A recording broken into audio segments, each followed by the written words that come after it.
Hey everyone, Scott here to discuss White Lightning, starring Burt Reynolds, Jennifer Billingsley, Ned Beatty, Bo Hoskins, Matt Clark, Louise Latham, Diane Ladd, and R.G. Armstrong, directed by Joseph Sargent.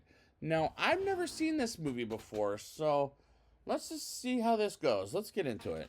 In the South, like in Arkansas, for example, we get a couple tied up, and the bad guys follow behind them for reasons I don't quite fully understand, nor do I know who these people are, and I'm not going to find out, as this score in this was used later in life in Quentin Tarantino's The Glorious Bastards, or Bastards, excuse me. And we get Gator McCluskey, played by Burt Reynolds, who's from the South. Well, the problem is I can't understand the dialogue in this movie, as these characters were mumbling, and they know I don't throughout, and they know I don't speak mumble in English, please. And could director Joseph Sargent not afford a way to make for the audience to understand what they are saying? Because Lord knows I can't, so I had no choice but to turn on subtitles on my second viewing for the show, as Gator was in jail, but he gets out by choking a guard to death and just walking out. And if I could be brutally honest, I would rather watch Smokey and the Bandit over this, as I have seen that movie once in my lifetime, while Gator runs for his life and guards let their dogs chase after him until he gets caught and sent back to his jail cell. And this movie has audio problems right out the bat. Gator is let out under the condition that he becomes a stool pigeon for the FBI to help them incriminate a corrupt sheriff, and he starts off by going too fast, too furious to get away from the cops in the town, and he is successful and encounters Sherry Lynn and another woman, and it is so hard to understand what is going on in this plot, which is unacceptable. While Gator visits his family, his mother cries because Gator is home, and I don't care for the characters, because what are they saying? I don't know, and I don't care, because I don't care for the characters. We get to the fair where they race cars, and Gator goes to Dude Man Watson, or as I'm going to call him for the rest of the show, Watson, not to be confused with the character in Sherlock Holmes, as Gator tries to hire Watson as a getaway driver to go after Sheriff J.C. Connors, played by Ned Beatty, but he doesn't accept at first, while Gator gets back to a house of Watson and hits him in the gut with his gun, and his wife named Maggie, who's played by Diane Ladd, whom I reviewed before in David O. Russell's Joy. And that's all I've got. And the cinematography looks dreadful in this movie. Absolutely dreadful, as it's shot pretty poorly.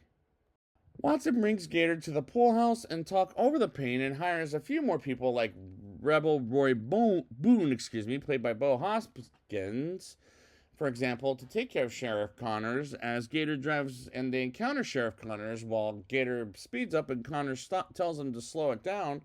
And they talk about women and the police, as we move on to Gator and Watson testing their engines, and then we move on to Sheriff Connors and his deputy, while Gator gets himself in another getaway with a couple of cops, as does Watson, as he gets away rather easily, as Gator has a hard time losing them, and Gator crosses and a train crosses by and almost loses them, but they catch up to him.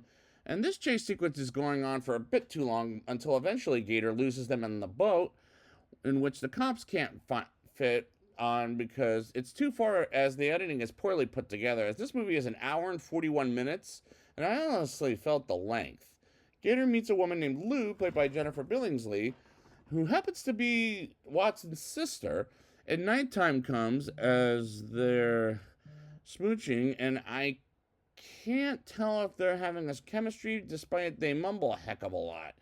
While the next day comes, and Gator and Watson and Rebel Roy fix the car for whatever reason, and at this point, I can't follow this plot, as the voices were too sticking low for me to hear that and understand, and I swear I turned on subtitles, but this is unacceptable. Gator drives Watson and Lou, whereas later in the day, Lou is in the car, and I'm lost in this movie, as this is very unfocused on the plot, and they drive home later at night, as they go to dinner, with Gator sensing someone smoking dope, until Watson and Lou let Gator know it's time to go. And at this point, I'm bored at this movie, and it's completely boring. Lou makes breakfast for Gator and comes to the lake while Gator is swimming and having a romantic moment as she gets in the water and kisses Gator until Watson wakes up. And where in the world is this movie going? As it was driving me crazy while Sheriff Connors is being corrupt. And we get another scene of Gator driving Watson and Lou to the town at the store as Gator and Watson have a talk about Gator shouldn't stare at Lou ever again, which is cringeworthy, while Sheriff Connors interrogates Maggie until Gator comes to the house. And at this point, I'm almost checked out of this movie as I don't understand what's happening at this point. Gator has a conversation with Watson as Watson demands Gator to stay away from Lou until they start wrestling like crazy.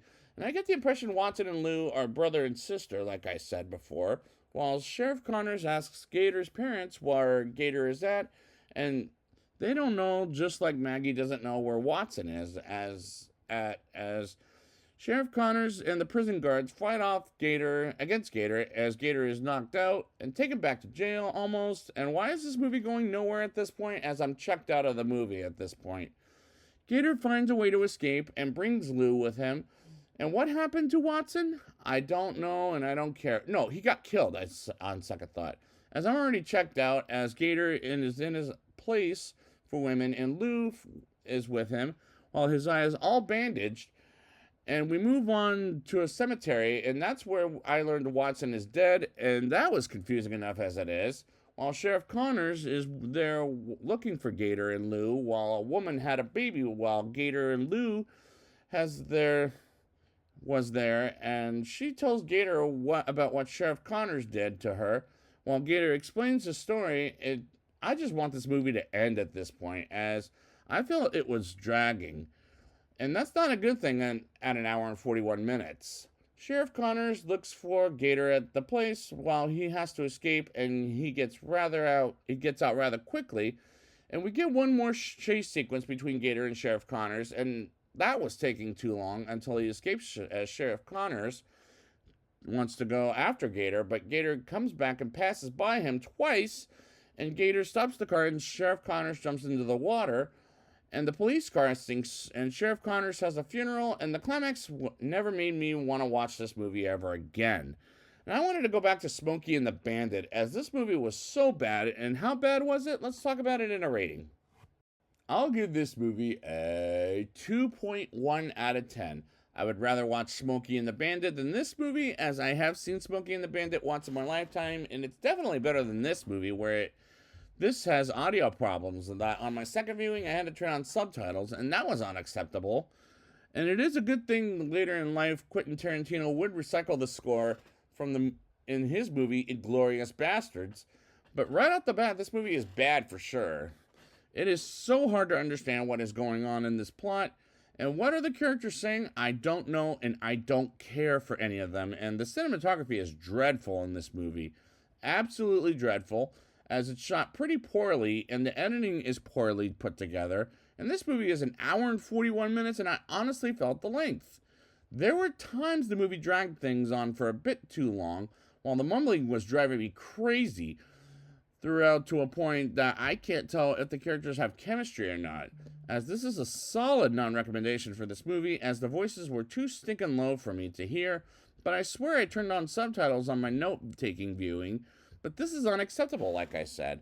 And I cannot accept this movie as it is, which is too quiet for me, as this movie is very unfocused and it was more distracting and boring, whereas I don't ever want to watch this movie again. So I'd like to thank you guys for joining me and for this review, and until we get another one, you know I don't speak mumble. In English, please.